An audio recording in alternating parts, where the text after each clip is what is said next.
శ్రీ మాత్రే నమః. ఇప్పుడు మనం గుప్త నవరాత్రుల గురించి తెలుసుకుందాము. మాఘశుద్ధ పాడ్యం నుండి శుద్ధ నవమి వరకు ఉన్న 9 రోజులను గుప్త నవరాత్రులు, రాజశ్యామల నవరాత్రులు లేదా మాతంగి నవరాత్రులనే అంటారు. ఈ నవరాత్రుల్లో అమ్మవారిని రహస్యంగా ఆరాధిస్తారు. కొన్ని ప్రదేశాల్లో దశమహావిద్యలకు సంబంధించిన అమ్మవారిని కూడా పూజిస్తారు.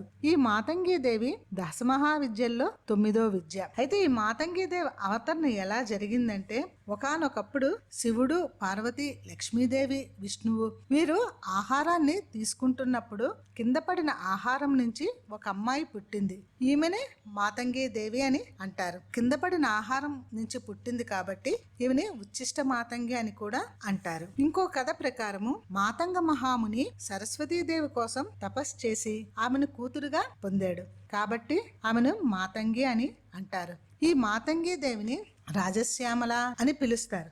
ఈమె సరస్వతీదేవికి ఇంకో అవతారం. అంతేకాకుండా రాజమాతంగి, లఘుశ్యామల, ఉచ్చిష్ట చండాలిని, మంత్రిని అని కూడా ఈమెకి పేర్లున్నాయి. ఈ రాజశ్యామల ఆకుపచ్చ రంగులో ఉంటుంది. ఈమె జ్ఞానానికి, సంగీతానికి, కళలకు మొదలైన రంగాలకు ప్రాతినిధ్యం వహిస్తుంది. ఈమె వీణను పట్టుకుని 2 చేతుల్లో చిలకలు, కలువ పువ్వు, శంఖము, చక్రము, చెరుకుగడను కలిగి ఉంటుంది. ఈమెను పూజించటం వలన మనకు వాక్శుద్ధి లభిస్తుంది, ఐశ్వర్యం ప్రాప్తిస్తుంది. ఉచ్చిష్ట మాతంగి ఈమెకి 3 కనులుంటాయి. అంతేకాకుండా ఈమె చేతుల్లోని వీణ ఉంటుంది, కత్తి, పాము మొదలైన ఆయుధములు కూడా ఉంటాయి. కొంతమంది ఈమెను తాంత్రిక శక్తిగా కూడా ఆరాధిస్తారు. ఈమె లలితాదేవికి మంత్రిని కూడా.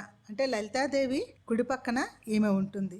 ఈ మాతంగి దేవికి వైశాఖ శుక్లపక్ష తదియ చాలా ప్రీతికరమైన రోజు. ఈమెను పూజించటం వలన మనం శత్రువుల మీద విజయాన్ని సాధిస్తావు. అయితే ఈ మాతంగి దేవి గుడులు ఎక్కడున్నాయి అంటే, గౌహతిలో కామాక్ష గుడిలోని ఈమె ఉంటుంది. అంతేకాకుండా మధుర మీనాక్షిని రాజశ్యామల అమ్మవారిగా భావిస్తారు.